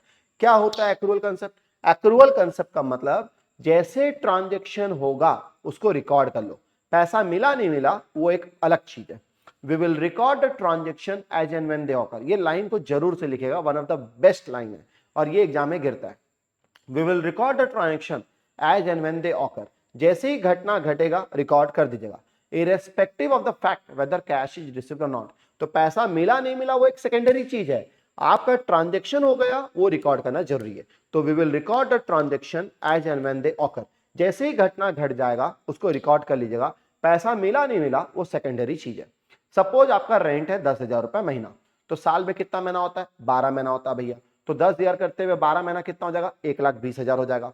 आगे लाइन लिखा है रेंट पेड इज 1,00,000, ओहो तो देना चाहिए था 1,20,000, आपने दिया 1,00,000, तो कितना रुपया अभी भी देना बाकी है भैया, 20,000 रुपया देना बाकी है, 20,000। तो ये जो 20,000 देना बाकी है इसको लोग क्या नाम बोलते हैं भैया, इसको लोग आउटस्टैंडिंग रेंट बोलते हैं। ओहो हाँ भैया, तो ये जो आउटस्टैंडिंग रेंट है इसको हम लोग रिकॉर्ड करेंगे। क्यों रिकॉर्ड करेंगे, क्योंकि कौन सा कंसेप्ट है, एक्रूवल कंसेप्ट है। As per accrual will record both cash and credit transaction. ओहो, तो दो बेसिस होता है अकाउंट्स करने का, एक होता है कैश बेसिस, एक होता है एक्रूवल बेसिस। सोचो बिग बाजार है, हम लोग बिग बाजार जाते हैं, क्या वो उधारी माल बेचता है, नहीं, वो सारा चीज कैश में ट्रांजेक्शन करता है, तो वो कैश आएगा और कैश उनका जाएगा। लेकिन दूसरे कोई बिजनेस है घर के पास में, सोचो मोटू दुकान है, तो वहां पर हम लोग कैश में भी खरीदते हैं और क्रेडिट में भी खरीदते हैं। तो ये जो एक्रूवल कंसेप्ट है ये अकाउंट्स वाले बोलते हैं कि आपको यूज करना चाहिए, क्योंकि आपका बिजनेस में कुछ ट्रांजेक्शन ऐसा होगा जो क्रेडिट ट्रांजेक्शन होगा, अगर आप उसको नहीं दिखाओगे तो आपको सही प्रॉफिट नहीं मिलेगा, इसीलिए आपको एक्रूवल कंसेप्ट फॉलो करना पड़ता है सही ट्रांजेक्शन को दिखाने के लिए। क्या लॉजिक समझ में आया जी भैया? तो एक्रूवल क्या बोलता है, we will record the transaction, हम लोग घटना को रिकॉर्ड कर देंगे, as and when the transaction will occur, जैसे ही घटना घट जाएगा उसको रिकॉर्ड कर देंगे, इररेस्पेक्टिव ऑफ द फैक्ट, भूल जाइए भूल जाइए भूल जाइए, वो फैक्ट को दिमाग में मत लाइए, weather cash is received or not, तो पैसा मिला नहीं मिला वो एक सेकेंडरी चीज है, ट्रांजेक्शन हुआ है वो एक मेन चीज है। अगर कोई जगह हम लोग भाड़ा में लिए 10,000 रुपए का, तो 12 महीने का भाड़ा होना चाहिए 1,20,000 रुपया, अगर हम लोग 1,20,000 दे दिए तो मैटर क्लोज है। लेकिन अगर हम लोग 1,00,000 दिए हैं तो अभी भी 20,000 देना बाकी है, वो आउटस्टैंडिंग एक्सपेंस है, उसको हम लोग रिकॉर्ड करेंगे। तो एक्रूवल ये बोलता है कि कैश और क्रेडिट दोनों रिकॉर्ड करेंगे, कैश और क्रेडिट दोनों रिकॉर्ड करेंगे। अब सीए फाउंडेशन में एक सवाल आता है कि वो 3 फंडामेंटल अकाउंटिंग एजम्पशन क्या है, मतलब ये 3 एजम्पशन है जो माना जाता है कि हर एक बिजनेस फॉलो कर रहा है। जब हम लोग अकाउंट्स में अकाउंटिंग स्टैंडर्ड 1 पढ़ेंगे, डिस्क्लोजर ऑफ अकाउंटिंग पॉलिसी, तो वो बोलता है कि 3 अकाउंट्स में एजम्पशन लिया था कि ये तीनों फॉलो किया जा रहा है। पहला गोइंग कंसर्न, कि बिजनेस चलता जाएगा, तभी तो आप एसेट ले रहे हो, वरना आप एसेट को एसेट नहीं मानते। दूसरा कंसिस्टेंसी, कि आप सेम रूल को मेथड को बार बार फॉलो कर रहे हो, तो अगर आप एक बार डिप्शन चार्ज किया एसएलएम में तो आप हर साल एसएलएम चार्ज कर रहे हो। और तीसरा एक्रूवल, कि घटना घट रहा है आप रिकॉर्ड कर रहे हो, पैसा मिल रहा है नहीं मिल रहा वो बात का चीज है, तो आप कैश भी रिकॉर्ड कर रहे हो, क्रेडिट ट्रांजेक्शन भी रिकॉर्ड कर रहे हो। तो ये 3 फंडामेंटल अकाउंटिंग एजम्पशन है जो बिजनेस फॉलो करता है। तो एग्जाम में क्वेश्चन आ सकता है, what are the 3 fundamental accounting assumption followed by business, तो अपना आंसर होगा the 3 fundamental accounting assumption followed by the business is going concern. अब इसके अंदर का कहानी को लिखेंगे। दूसरा होगा कंसिस्टेंसी, कि सेम रूल्स को बार बार फॉलो करेंगे, एंड तीसरा accrual, we will record the transaction as and when they occur irrespective of the fact whether cash is received or not. तो कितना पॉइंट हो गया अपना, 8 पॉइंट हो गया। कितना पॉइंट हो गया, 8। तो भैया आज का आज याद करा देंगे। जी हाँ, ये चैप्टर को एक से ज्यादा दिन लेना ही नहीं है, एक ही दिन में इसको खत्म करना है। हम लोग चैप्टर पढ़ रहे हैं अकाउंट्स में कंसेप्ट्स। कंसेप्ट में हम लोग क्या पढ़े कि ये एक तरह का एजम्पशंस है जो हम लोग फॉलो करते हैं हिसाब किताब बनाने के लिए। और एक हम लोग वर्ड पढ़े कन्वेंशन। कन्वेंशन का मतलब कुछ कस्टम, कुछ रीति रिवाज जो फॉलो किया जाता है हिसाब किताब बनाने के लिए। पहला कंसेप्ट का नाम है business entity concept. Business and owner दो अलग पर्सन है, इसीलिए जब भी ओनर बिजनेस में पैसा लगाएगा वो एक लायबिलिटी माना जाता है, कैपिटल को लायबिलिटी में दिखाते हैं। सेकंड वर्ड पढ़े मनी मेजरमेंट कंसेप्ट, वो सारे ट्रांजेक्शन जो मनी में रिकॉर्ड कर पाएंगे उसको दिखाएंगे, जो नॉन मॉनेटरी ट्रांजेक्शन होगा उसको हम लोग इग्नोर कर देंगे। थर्ड पॉइंट होगा, थर्ड पॉइंट भैया भूल गए क्या? नहीं रे बाबा, अकाउंटिंग पीरियड कंसेप्ट या पीरियोडिसिटी कंसेप्ट, जो लाइफ होगा उसको स्प्लिट कर देंगे एक एक साल में इक्वल इंटरवल में, जो कि एक साल का होगा। एक साल क्यों? क्योंकि इनकम टैक्स हम लोग को साल भर का पे करना पड़ता है, अप्रैल से लेकर मार्च तक का। जो फोर्थ पॉइंट होगा वो होगा कॉस्ट कंसेप्ट, कोई भी एसेट को खरीदते हैं तो जो भी खर्चा लगता है वो हम लोग जोड़ के बताते हैं। फिफ्थ पॉइंट होगा भैया dual aspect concept, for every debit there is a credit, ठीक है, asset equals to liability plus capital. Six point होगा अपना, अब 6, 7, 8 जो है ये अपना 3 फंडामेंटल अकाउंटिंग एम्शन है। पहला है going concern, business will continue for a foreseeable future and there is no need to materially curtail the operation of the business, इसीलिए हम लोग डेप्रिसिएशन चार्ज करते हैं। नेक्स्ट पॉइंट है कंसिस्टेंसी, सेम रूल्स को फॉलो करते हैं year after year. And next point है एक्रूअल, ट्रांजेक्शन को रिकॉर्ड कर देंगे, पैसा मिला नहीं मिला वो सेकेंडरी चीज है, कैश हो या क्रेडिट हो दोनों को रिकॉर्ड किया जाता है ताकि आप सही प्रॉफिट निकाल पाओगे। ठीक है भैया। नेक्स्ट पॉइंट मैचिंग कंसेप्ट, भैया मैचिंग हम बोलेंगे, बोलो भैया हम लोग वही खर्चा लेंगे जिससे फायदा हुआ। Very good. सोचो मैं कोचिंग सेंटर चला रहा हूं और कोई बच्चा बोलता भैया आप कितना कमाए, तो मैं बोला देख भाई इस साल का पैसा मिला मेरे को 10 लाख, मेरा बचपन से लेकर अभी तक खर्चा है 3 करोड़, तो मैं 2 करोड़ 90 लाख नुकसान में हूं। क्या मैं सही हिसाब किताब कर रहा हूं? बिल्कुल भी नहीं। मेरे को यह बताना चाहिए कि मेरे को कोचिंग से मिला 10 लाख और कोचिंग में मेरा खर्चा हुआ 3 लाख, तो मैंने कमाया 7 लाख, मेरे को वो बताना चाहिए। मैं अपना खर्चा बचपन से जोड़ दे रहा हूं, क्या मैं सही खर्चा जोड़ रहा हूं? The answer is no. तो मैचिंग बोलता है वही खर्चा रिकॉर्ड करिएगा जो इस साल का है। क्या आप बात कर रहे हैं भैया? जी हां। सोचिए मेरा रेंट है 10,000 रुपए पर मंथ, तो साल का रेंट होना चाहिए 10,000 इंटू 12 1,20,000। अब मैंने दुकानदार को, जो मतलब मकान मालिक जो है लैंडलॉर्ड है, उसको मैंने 2 लाख रुपए दे दिया, तो मैं तो एंट्री मार दिया rent account debit to cash 2 lakh 2 lakh, पर नियम से तो मेरे को एक साल का 1,20,000 रुपए देना चाहिए था, तो मैंने कहीं ना कहीं 80,000 रुपए एडवांस दे दिया, प्रीपेड दे दिया। तो ये जो मैंने प्रीपेड दे दिया है ये हम लोग माइनस करते थे, याद करिए फाइनल अकाउंट्स में हम लोग लिखते थे टू रेंट 2 लाख रुपया लेस प्रीपेड रेंट एक्सपेंस जो कि 80,000, तो बाहर में आता था पीएल अकाउंट में 1,20,000। याद आया? जी भैया। तो ये हमने माइनस क्यों किया? क्योंकि वो इस साल का नहीं है, हम लोग को इस साल का खर्चा कंसिडर करना है जिसके कारण मेरा रेवेन्यू आया है, और वो जो 80,000 है वो नेक्स्ट ईयर हम लोग कंसिडर करेंगे, वो नेक्स्ट ईयर का खर्चा है। तो मैचिंग क्या बोलता है? Only those expense are to be considered for which revenue is derived, खाली वही खर्चा को कंसिडर करिए जिससे फायदा हुआ। इट मींस विल एडजस्ट, हम लोग को एडजस्ट करना पड़ेगा आउटस्टैंडिंग, तो आउटस्टैंडिंग को ऐड करते हैं, प्रीपेड को माइनस करते हैं, ड्रॉइंग्स है तो उसको दिखाते नहीं है, कैपिटल से माइनस कर देते हैं। Example, insurance premium of 15,000 was paid for a period of 15 month. ओहो, 15,000 रुपए दे दिए 15 महीना के लिए। अब एक साल में कितना महीना होता है भैया? 12 महीना होता है, तो 12 महीना कितना देना चाहिए? 12 महीने का 12,000 देना चाहिए। दे कितना दिए? 15,000, तो 3 महीना का प्रीपेड कर दिए। So here insurance should have been paid for 12 month, तो 12 महीने का देना था 12,000 पर हमने दे दिया 15,000। So 3,000 will be treated as prepaid expense और वो एक एसेट माना जाएगा। ठीक है भैया, समझ गए कहानी? समझ गए। तो इसको बोलते हैं मैचिंग कंसेप्ट। मैचिंग मतलब सिर्फ वही खर्चा दिखाना है जिससे फायदा हुआ, वो सारे खर्चे नहीं दिखाने जिससे फायदे नहीं हुए। ठीक है, इसी साल का खर्चा दिखाना है, नेक्स्ट ईयर का कुछ खर्चा है तो उसको एडजस्ट कर दीजिए। तो आउटस्टैंडिंग, प्रीपेड, ये सबको हम लोग को एडजस्ट करना पड़ता है। तो भैया एक्रूअल और मैचिंग तो कहीं ना कहीं कनेक्ट हो रहा है। जी हाँ, एक्रूअल बोलता है कैश क्रेडिट दोनों रिकॉर्ड करो, मैचिंग बोलता है खर्चा को दिखाओ, वो मैच करो, वही खर्चा दिखाओ जो इस साल का कमाई है। अगर पर्सनल खर्चा है तो उसको मत दिखाओ, वो ड्राइंग्स है, वो कैपिटल से माइनस करो, वो खर्चा माना नहीं जाएगा। ठीक है भैया, मैचिंग समझ में आया? तो कितना नाम हुआ? 9 नाम। कितना नाम हो गया? 9 नाम। दिमाग में नाम को सेट करिए। पहला हो गया business entity concept, business and owner अलग माने जाएंगे। दूसरा हो गया अपना भैया, दूसरा हो गया मनी मेजरमेंट कंसेप्ट, बिजनेस में जो भी मनी ट्रांजेक्शन होगा उसको रिकॉर्ड करेंगे। तीसरा हो गया पीरियोडिसिटी कंसेप्ट, लाइफ को स्प्लिट कर देंगे इक्वल इंटरवल में। चौथा हो गया कॉस्ट कंसेप्ट, कोई भी एसेट खरीदे तो जो भी खर्चा लगेगा वो जोड़ दिया जाएगा। पांचवा हो गया dual aspect concept, for every debit there is a credit. छठा हो गया अपना गोइंग कंसर्न की बिजनेस चलता जाएगा। सातवां हो गया अपना कंसिस्टेंसी, सेम रूल्स को फॉलो करेंगे।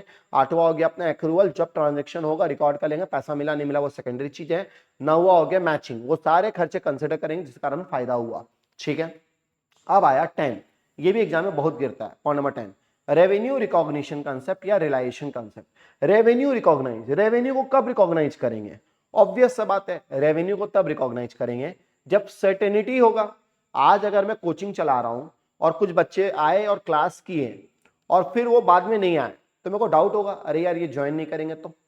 लेकिन अगर वो आ रहे हैं और वो एक बार फोन कर बोल दें, भैया हम लोग बाहर जा रहे हैं, आप अपना एडवांस दे देते हैं और हम लोग बाहर का जब काम खत्म हो जाएगा तब आके ज्वाइन कर लेंगे, तो यहाँ कहीं ना कहीं सर्टेनिटी है कि ये बच्चा लोग ज्वाइन करेगा। तो हर बिजनेस में एक सर्टेनिटी होना जरूरी है, तभी तो हम लोग रेवेन्यू को रिकॉग्नाइज करेंगे। तो we will recognise revenue when it is, ये वर्ड बहुत इंपॉर्टेंट है, virtually certain that money will be realise. तो एक बार आपको सर्टेनिटी मिल जाता है कि पैसा मिलेगा तो बुक कर लेना। If there is a doubtful situation that money will not be realized, then we will create provision. अगर हमको डाउट लग रहा है कि यार पैसा नहीं मिलेगा तो हम लोग प्रोविजन क्रिएट करते हैं। कैसे भैया? सोचिए आपने कोई माल उधारी में बेचा, तो आपने अगर उधारी में माल बेचा तो आपने एंट्री मारा debtor account debit to sales. अब आप उससे पैसा कलेक्ट करने गए, वो बोल रहा है भाई दे दूंगा, फिर आप गए वो बोल रहा है दे दूंगा, तो अब आपको डाउट लग रहा है यार ये तो बार बार बोल रहा है दे देगा, दे तो रहा नहीं है, तो आप क्रिएट करते हो provision for doubtful debt 5% on debtor. याद आ रहा है? हाँ भैया फाइनल अकाउंट्स में किए थे हम लोग, प्रोविजन क्रिएट करते हैं। तो प्रोविजन कब क्रिएट करते हैं? जब डाउटफुल सिचुएशन होता है, और जब सर्टेनिटी ये पैसा मिल जाएगा तब तो कोई टेंशन है ही नहीं। Suppose we enter into an agreement to sell a house, हम लोग एक एग्रीमेंट में एंटर किए कि एक घर को बेचेंगे। So at the time of the advance is receive, तो जब कॉन्ट्रैक्ट में एंटर किया एडवांस मिल गया, so it is certain that money will be realise. तो एडवांस क्यों लेते हैं? ताकि सामने वाला धोखा ना दे, और एक बार एडवांस मिल गया मतलब ये तो अगला जो है एडवांस दिया है तो जमीन खरीदेगा। So will book the income and after registration the remaining money will be received. और एक बार हम लोग रजिस्ट्रेशन करा देंगे तो बाकी पैसा उससे मांग लेंगे। तो रेवेन्यू रिकॉग्निशन ये बोलता है कि अगर आपको सर्टेनिटी होता है तो आप फायदा को बुक कर लो, फायदा को बुक कर लो, फायदा को बुक कर लो। ठीक है भैया, ये हो गया पॉइंट नंबर 10। क्या बात है भैया, 10-10 पॉइंट। अरे हो जाएगा यार, एकदम सिंपल है। पहला है business entity concept, business owner अलग है, याद करते रहिए, दिमाग में सेट करते रहिए। जब भी सीए कर रहे हो ना पूरा एकदम कॉन्फिडेंस के साथ याद करिए, ठीक है, ताकि आप एग्जाम हॉल में बैठोगे ना तो आपको बहुत मजा आएगा, आपको लगेगा यार ये तो सब मेरे को आता है। तो पहला हो गया अपना, क्या नाम है भैया? पहला नाम है अपना business entry concept, business and owner अलग माने जाएंगे। दूसरा अपना नाम क्या था? दूसरा अपना नाम था मनी मेजरमेंट कंसेप्ट, वो सारा चीज जो मनी में एक्सप्रेस हो उसको रिकॉर्ड करेंगे। तीसरा नाम क्या था? तीसरा नाम था भैया अपना अकाउंटिंग पीरियड कंसेप्ट, लाइफ को छोटे छोटे टुकड़ों में बांट देंगे। चौथा नाम था कॉस्ट कंसेप्ट, कोई भी खर्चा लगे एसेट खरीदने में एसेट का कॉस्ट में जोड़ दिया जाएगा। पांचवा नाम था अपना dual aspect concept, for every debit there is a credit. 3 two fundamental accounting assumption था, गोइंग कंसर्न, कंसिस्टेंसी, एक्रूअल, ऐसे हो गया। नेक्स्ट था मैचिंग कंसेप्ट, वो सारे खर्चे कंसिडर करेंगे जिसके कारण रेवेन्यू डिराइव्ड हुआ। एंड नेक्स्ट था रेवेन्यू रिकॉग्निशन, रेवेन्यू को रिकॉग्नाइज कर लो अगर सर्टेनिटी है कि मनी रियलाइज्ड होगा। ठीक है भैया। नेक्स्ट 11 बहुत इजी है, ऑब्जेक्टिव एविडेंस कंसेप्ट। अगर आप कोई भी ट्रांजेक्शन को रिकॉर्ड कर रहे हो तो उसके पीछे आपके पास सबूत होना चाहिए, एविडेंस होना चाहिए, इसको बोलते हैं ऑब्जेक्टिव एविडेंस कंसेप्ट। भैया कहने का मतलब क्या है? सोचो किसी ने बोला, आपको ऑडिट करने गए और वो आपको जो क्लाइंट है वो बोलता है कि आपने परचेस किया 10 लाख का, तो वो क्लाइंट अगर 10 लाख का परचेस किया वो बोल रहा है, क्या हम मान लेंगे? नहीं रे भाई, हम उसका इनवॉइस देखेंगे। वो क्लाइंट बोलता है कि मैंने माल बेचा 15 लाख का, क्या हम मान लेंगे? नहीं रे भाई, हम उसका इनवॉइस देखेंगे। वो अगला क्लाइंट बोल रहा है मेरा बैंक में 20,000 रुपया, क्या मान लेंगे? नहीं रे भाई, हम उसका बैंक स्टेटमेंट देखेंगे। तो ये सारा डॉक्यूमेंट जो हम चेक कर रहे हैं इसको बोलते हैं ऑब्जेक्टिव एविडेंस, कि कोई भी चीज हम लोग काम कर रहे हैं तो उसके पीछे एविडेंस देखेंगे। There should be proper evidence of transaction, it helps in calculation correct profit and as an evidence in court. तो ये एक एविडेंस की तरह काम करता है कोर्ट में। सपोज आपने परचेज किया, सेल किया, तो उसके लिए डॉक्यूमेंट होता है इनवॉइस। आपने कैश को बैंक में जमा किया, तो जब भी कैश को जाते हैं बैंक में जमा करते हैं तो एक लाइन लगते हैं, लाइन में एक फॉर्म भरते हैं, वो फॉर्म का नाम होता है पे इन स्लिप। क्या नाम होता है? पे इन स्लिप, पे करिए इन स्लिप। और अगर आप किसी को कोई पैसा जमा दे रहे हो तो वहां पर वो लोन आपको इशू करता है रिसिप्ट। क्या इशू करता है? रिसिप्ट। तो ये सारे डॉक्यूमेंट होने से ही अपने को सही लगता है कि ये सही है कि गलत है। ठीक है। Next point, prudence. प्रूडेंस क्या बोलता है? प्रूडेंस बोलता है anticipate all loss but no gain, anticipate all loss but no gain. तो प्रूडेंस बहुत प्यारा पॉइंट है, ये तो one of the best point है, प्रूडेंस और कंजर्वेटिज्म। तो प्रूडेंस को तो दिमाग में सेट कर लो। ये क्या बोलता है? कोई भी अगर नुकसान होने वाला है आज बुक कर लो, फायदा वो बुक मत करो। सोचो आप स्कूल में अपना मैथ्स का एग्जाम दिए थे, ठीक है, और मैडम अगर बोलती है अगला दिन, अरे तुम लोग सब है ना फेल हो गए यार, तुम लोग सब बेकार दिया, तो तुम लोग जितना भी अच्छा दिए मन में एक डाउट आ जाता है, अरे यार टीचर बोल रही है खराब गया मतलब मेरा भी खराब गया होगा, यस और नो। पर सोचो तुमने मैथ्स बहुत अच्छा एग्जाम दिया और मैडम बोली अरे तुमने बहुत अच्छा दिया एग्जाम, तुम्हारा रिजल्ट बहुत अच्छा है, क्या हम विश्वास करते हैं? हम लोग बोलते हैं नहीं यार टीचर हो सकता है मजाक कर रही होगी। तो फायदा को हम लोग बुक नहीं कर रहे पर नुकसान को हम लोग बुक कर लेते हैं। ये इंसान का टेंडेंसी है। हम लोग को कहीं पर भी अगर है ना कोई डाउटफुल सिचुएशन लगता है ना, हम नुकसान को बुक कर लेते हैं। पर हम लोग को पता है कि हम लोग जीतेंगे, पर जब तक हम लोग रिजल्ट दिखते नहीं है तब तक हम लोग जीत को, मजा को सेलिब्रेट करते नहीं है। तो ये एक इंसान का नेचर है और अकाउंट्स का ये सबसे बेस्ट पॉइंट है, प्रूडेंस। नुकसान को बुक कर लो, फायदा को बुक मत करो। Anticipate all loss but no gain, anticipate all loss but no gain. इसी का एक छोटा भाई है कंजर्वेटिज्म। ये जो पॉइंट है ना, ये बहुत बेहतरीन पॉइंट है। मैं जब सीए कर रहा था तो हम लोग 11-12 पढ़े थे, स्कूल के स्टूडेंट थे, ट्यूशन स्कूल के टीचर से ही ले लेते थे। तो हम लोग कंसेप्ट नाम का तो चैप्टर पढ़े ही नहीं थे, 11-12 में तो कंसेप्ट पढ़े ही नहीं थे। फिर सीए फाउंडेशन का बात आया, तब मैं कोचिंग ले नहीं पाया था, थोड़ा फाइनेंशियल स्टेबिलिटी उतना अच्छा नहीं था हम लोग का, तो फाइनेंशियल कंडीशन अच्छा नहीं था, तो मैं कोचिंग लिया नहीं, तो मैं कंसेप्ट पढ़ा ही नहीं। फिर जब मैं सीए इंटर पास किया था तो मेरा एक इंटरव्यू चल रहा था और इंटरव्यू में मेरे से पूछा गया था कॉलेज का कंजर्वेटिज्म समझाइए। और मैं बोला conserve means to preserve, preserve means to book, book means to record. तो उन्होंने बोला गेट आउट। मेरे को बहुत खराब लगा कि यार कंसेप्ट में मैं आज तक कंजर्वेटिज्म नहीं पढ़ा। तो कंसेप्ट इतना जोरदार चीज है ना जो आपका इंटरव्यू में बहुत काम आता है। इसीलिए उस दिन मैं आया घर में बैठ के वापस से सारा कंसेप्ट को पढ़ा और अपना बेस को स्ट्रॉन्ग किया। ये चैप्टर है ना कोई मजाक चैप्टर नहीं है, बहुत बेहतरीन चैप्टर है। आप अकाउंट्स पे कुछ भी लाओ मैटर नहीं करता, ये सब चैप्टर का नॉलेज होना बहुत ज्यादा जरूरी है। तो कंजर्वेटिज्म क्या बोलता है सुनिएगा। करंट एसेट, जो भी आपके करंट एसेट है, वो एसेट जो एक साल के अंदर या ऑपरेटिंग साइकिल के अंदर कैश के अंदर कन्वर्ट होगा, will be recorded at cost price और मार्केट प्राइस, जो कि बोलते हैं net realisable value, whichever is lower. CA foundation में इन्वेंट्री नाम का चैप्टर है, तो इन्वेंट्री में हम लोग ये वाला टॉपिक को वापस से पढ़ेंगे। बस याद रखिए करंट एसेट को रिकॉर्ड करेंगे कॉस्ट प्राइस और market price whichever is lower. ये आपने 11 में फाइनल अकाउंट्स में किया था। क्लोजिंग स्टॉक का वैल्यू दिया था cost price 1 lakh, market price दिया था 80,000। तो टीचर क्या बोलती थी, बेटा दोनों में से कम लो। क्यों कम लो, क्योंकि अगर कॉस्ट प्राइस से मार्केट प्राइस कम हो गया है तो नुकसान को बुक कर लो, लेकिन अगर कॉस्ट प्राइस से मार्केट प्राइस ज्यादा है तो कॉस्ट कम है तो फायदा को बुक मत करो। तो कहीं ना कहीं कंजर्वेटिज्म जो निकला है वो प्रूडेंस से निकला है। क्या आप बात कर रहे हैं भैया? जी हाँ, देखिए आपको एग्जांपल समझाया जाएगा। सपोज 3 आइटम है क्लोजिंग स्टॉक का, आइटम ए, आइटम बी, आइटम सी। खरीद है 25, मार्केट प्राइस है 15, तो 10 रुपए कम में बिकेगा तो लॉस है। अब लोअर कौन सा हो गया, 15, तो हम लोग लॉस को रिकॉर्ड कर लिए। आइटम बी है, खरीद है 20, मार्केट प्राइस भी है 20, तो ना फायदा है ना लॉस है, दोनों में लोअर 20 है, 20 में रिकॉर्ड कर लिए।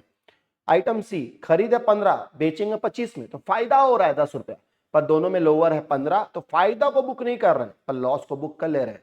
अब ध्यान से देखिए, अगर मैं तीनों का आइटम को जोड़ दे रहा हूं, 25 प्लस 20 प्लस 15 आ रहा है 60, मार्केट प्राइस को जोड़ दे रहा हूं, 15 प्लस 20 प्लस 25 आ रहा है 60, तो लोअर 60 होना चाहिए, पर देखिए लोअर कितना हो रहा है 50। क्या बात है भैया, क्योंकि जब भी आप करते हो आपको आइटम बाय आइटम बेसिस करना है, ये रूल बोलता है इन्वेंट्री। तो 25 और 15 में लोअर हो गया 15, 20 और 20 में लोअर हो गया 20, 15 और 25 में लोअर हो गया 15। अब 15 प्लस 20 35 प्लस 15 50। तो जब भी आप करोगे ना, सबको टोटल जोड़ के मत करिएगा, अलग अलग आइटम वाइज बनाइएगा, कॉस्ट प्राइस और market price whichever is lower, cost price और market price whichever is lower, cost price और market price whichever is lower. Here in item A, loss is considered, but in item C, profit is not considered. So conservatism is a part of prudence. ओहो, conservatism और prudence भाई भाई है।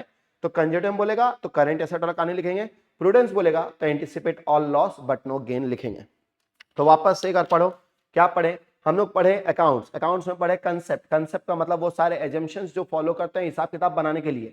फिर हम लोग पढ़े कन्वेंशन, कन्वेंशन का मतलब वो कस्टम, वो ट्रेड ऑफ यूसेज जिससे हम लोग हिसाब किताब बनाएंगे।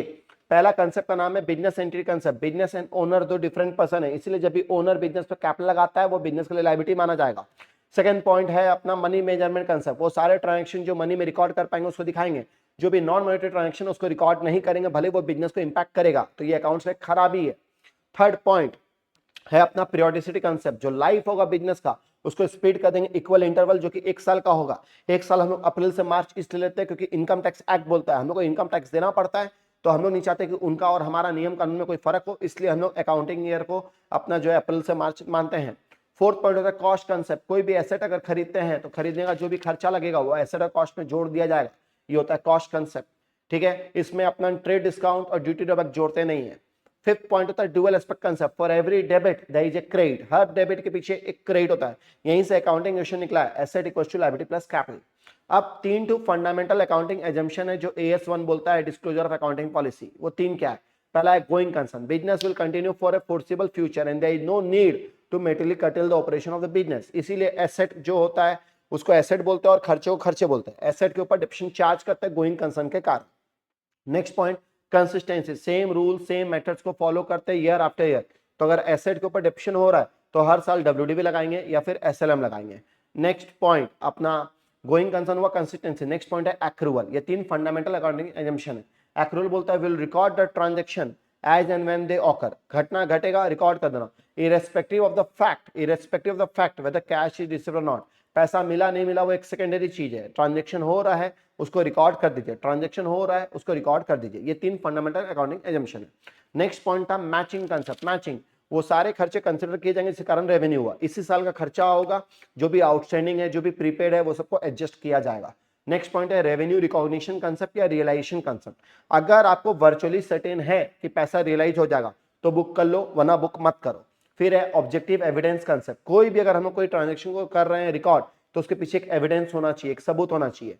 परचेज सेल करते हैं इनवॉइस होना चाहिए, बैंक में पैसा जमा कर रहे हैं पेन स्लिप होना चाहिए, अगर अपन किसी को पैसा दे रहे हैं तो एक रिसिप्ट ले लेना चाहिए। ये सारा कहानी पढ़े थे। फिर 2 पॉइंट है, एक है बहुत इंपॉर्टेंट प्रूडेंस, ये आपका जीवन में बहुत काम आएगा। Anticipate all loss but no gain, कोई भी नुकसान होने वाला है उसको एंटिसिपेट करके रिकॉर्ड कर लो, इसीलिए लोग प्रोविजन बनाते हैं। क्या बनाते हैं? Provision, but no gain. और इसी का एक छोटा भाई उसका नाम है कंजर्वेटिज्म, करंट एसेट को रिकॉर्ड करते हैं कॉस्ट प्राइस और market price whichever is lower. Current asset को रिकॉर्ड करते हैं कॉस्ट प्राइस और market price which is lower, और ये आइटम बाय आइटम होता है। कैसे होता है? Item by item. अब कुछ टर्म्स हैं, इसका सिर्फ जानकारी होना है, एग्जाम में सब गिरता नहीं है पर जानकारी होना जरूरी है। पहला वर्ड है न्यूट्रलिटी। न्यूट्रलिटी मतलब free from biasness, that is from partiality. जब भी आप अकाउंट्स बनाओगे कोई भी पार्शियलिटी नहीं होना चाहिए, आप हिसाब किताब को एकदम सही तरीके से फॉलो करोगे और एकदम हिसाब किताब को सही तरीके से बनाओगे, वहां पर कोई भी न्यूट्रलिटी मत दिखाइएगा, ठीक है? यानी कि कोई भी पार्शियलिटी मत करिएगा। नेक्स्ट फुल डिस्क्लोजर, जब भी आप अकाउंट्स को बनाओगे सारा चीज को डिस्क्लोज करो, ठीक है? सारा चीज को डिस्क्लोज करो। तो हम लोग जब भी हिसाब किताब बनाते हैं एक एक चीज को रिकॉर्ड करते हैं ताकि सही सही प्रॉफिट लॉस निकले। अब नेक्स्ट पॉइंट है मेटिलिटी। अब ये दोनों का 36 का आंकड़ा है। मेटिलिटी क्या बोलता है? Anything which affect decision of user, उसको दिखाओ। ले भाई, फुल डिस्क्लोजर क्या बोलता है? सारा चीज दिखाओ। मेटिलिटी क्या बोलता है? अरे जो तुम्हारा डिसीजन को अफेक्ट कर रहा है ना वो दिखाओ। इसमें एक बहुत इंपॉर्टेंट पॉइंट है, वो पॉइंट को समझिएगा। सोचिए आपका साल है 1/4/2024 से लेकर 31 मार्च 25, ये आपका करेंट ईयर चल रहा है। अब क्या आप 31 मार्च 25 को साल के आखिरी दिन बैठ के क्या हिसाब किताब करोगे? The answer is no. आपको सरकार 3-4 महीना टाइम देते हैं कि वहां तक आप 4 महीना में हिसाब किताब को फाइनल कर दीजिएगा। अब इस 3-4 महीना में सोचो तुम्हारे पास एक ही मशीन था पिछले साल का और वो मशीन में तुम्हारा पूरा बिजनेस चलता था।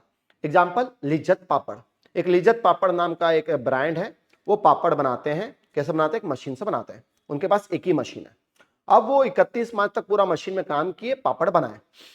अब मार्च के बाद जो अप्रैल का महीना आया, यानी कि जो नेक्स्ट मंथ आया, वहां पर उन लोगों का मशीन ब्रेकडाउन हो गया और मशीन खराब हो गया और अब मशीन बन नहीं सकता है।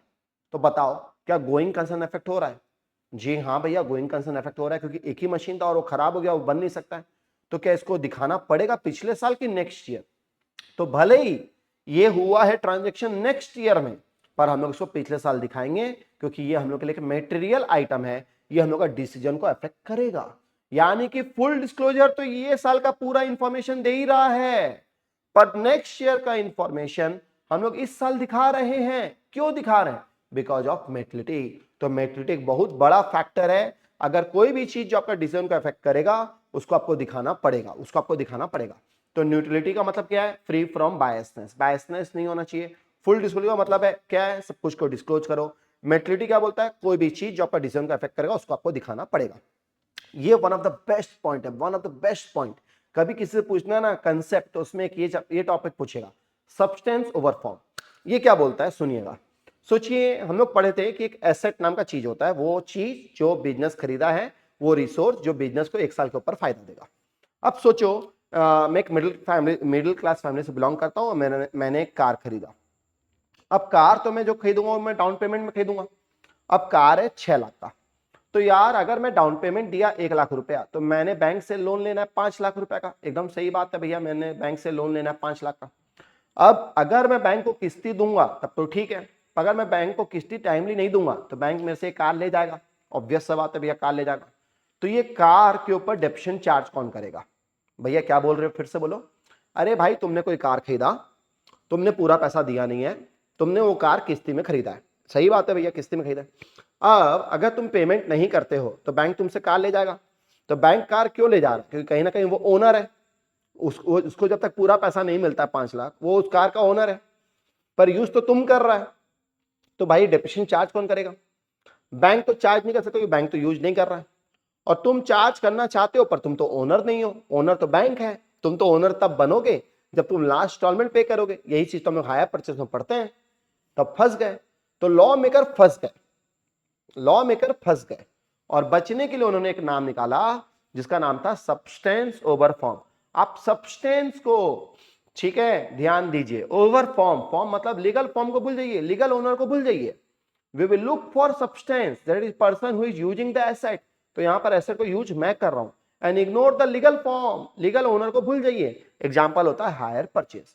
आपको कार खरीदना है 10 लाख का, आपने 2 लाख रुपए डाउन पेमेंट दे दिया, जो 8 लाख रुपए बचा उसको बोलते हैं प्रिंसिपल, उसको बोलते हैं मूल। तो ये मूल के ऊपर ब्याज लगेगा, टोटल अमाउंट निकाला जाएगा, और उसको जितना पीरियड में आप पैसा दे, जितना रिपेमेंट करोगे, जितना पीरियड में आप बातचीत करोगे, उतना आपका किस्ती बनेगा। किस्ती को बोलते हैं इंस्टॉलमेंट, इंस्टॉलमेंट को बोलते हैं ईएमआई, किस्ती। Suppose if we have paid down payment and few instalment and we will become owner only after payment of last instalment, यही हायर परचेज का रूल होता है। Here even if we are not the owner but we can charge depreciation by applying substance over form.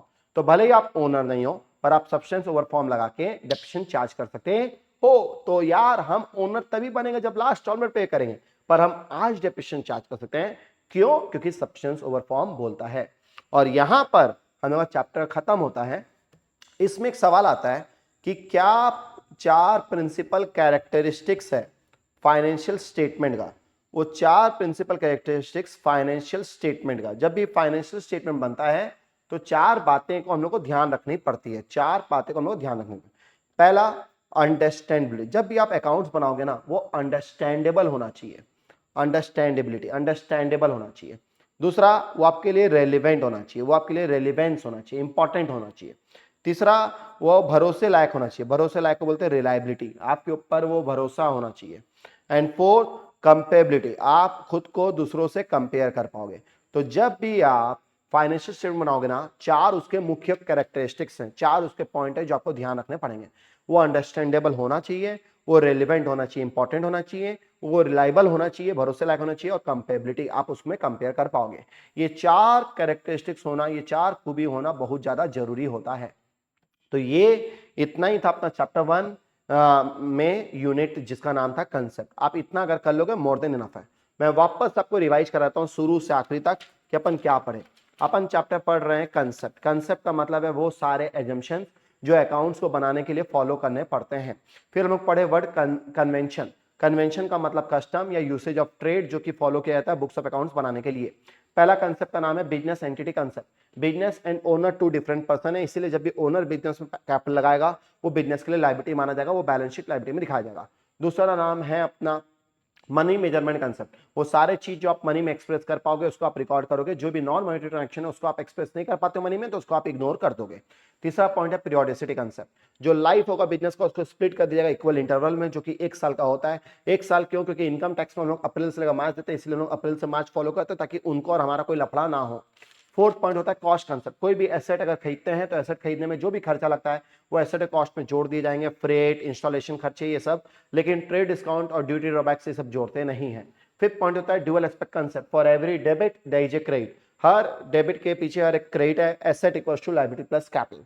Point 6 हम लोग पढ़े 3 fundamental accounting assumption है। Going concern, consistency, accrual. Going concern, business will continue for a foreseeable future, there is no need to materially curtail the operation of the business। Business को चलाते रहना ये हमारा मकसद होता है, इसको बोलते हैं गोइंग कंसर्न। क्या वर्ड बोलते हैं? Going concern. नेक्स्ट, इसीलिए हम लोग डेप्रिसिएशन चार्ज करते हैं। नेक्स्ट, कंसिस्टेंसी, सेम मेथड को फॉलो करेंगे ईयर आफ्टर ईयर, अगर एसएलएम फॉलो करे तो हर साल एसएलएम करेंगे, अगर डब्ल्यूडी फॉलो करे तो हर साल डब्ल्यूडी फॉलो करेंगे। नेक्स्ट है एक्रूअल, हम लोग ट्रांजेक्शन को रिकॉर्ड करेंगे जब होगा, ठीक है, when they will occur irrespective of the fact whether cash is received or not, तो पैसा मिला नहीं मिला वो एक अलग चीज होता है। नेक्स्ट पॉइंट होता है matching concept, only those expense are to be considered for which revenue is derived, वो सारे खर्चे कंसीडर करेंगे जिससे रेवेन्यू आ रहा है, आउटस्टैंडिंग, प्रीपेड, ये सबको एडजस्ट करेंगे।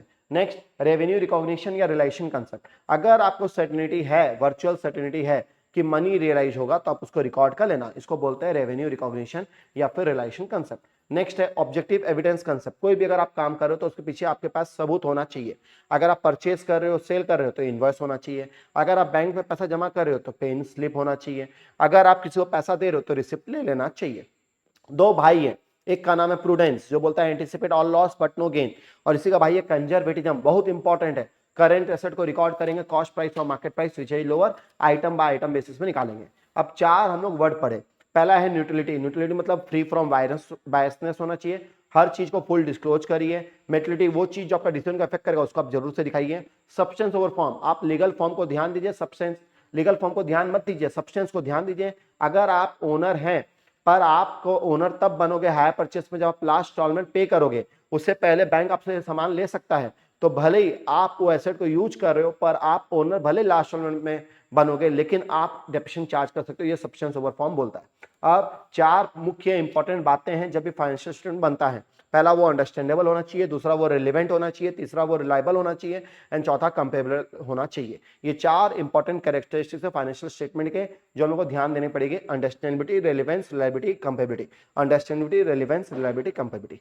अब ये आपका चैप्टर खत्म हो गया, ये चैप्टर कम से कम 2 बार देखिए और क्लास में याद कर लीजिए, एक बार आपने याद कर लिया ना आपका मैटर क्लोज हो गया। तो चैप्टर 1 में आज हम लोग जो यूनिट खत्म किए हैं उसका नाम है कंसेप्ट, क्या नाम है, कंसेप्ट। इसको अच्छे से करिएगा, इसको वापस से पढ़िएगा, दोबारा देखिएगा, एक बार इसको दोबारा देख लोगे क्लास में याद हो जाएगा एंड देन फिर नोट्स बना के फाइनल कर लीजिएगा। ये आपका खत्म होता है कंसेप्ट नाम का चैप्टर। मैं उम्मीद करता हूं आपको समझ में आया होगा। Thank you so much friends, have a nice day, take care.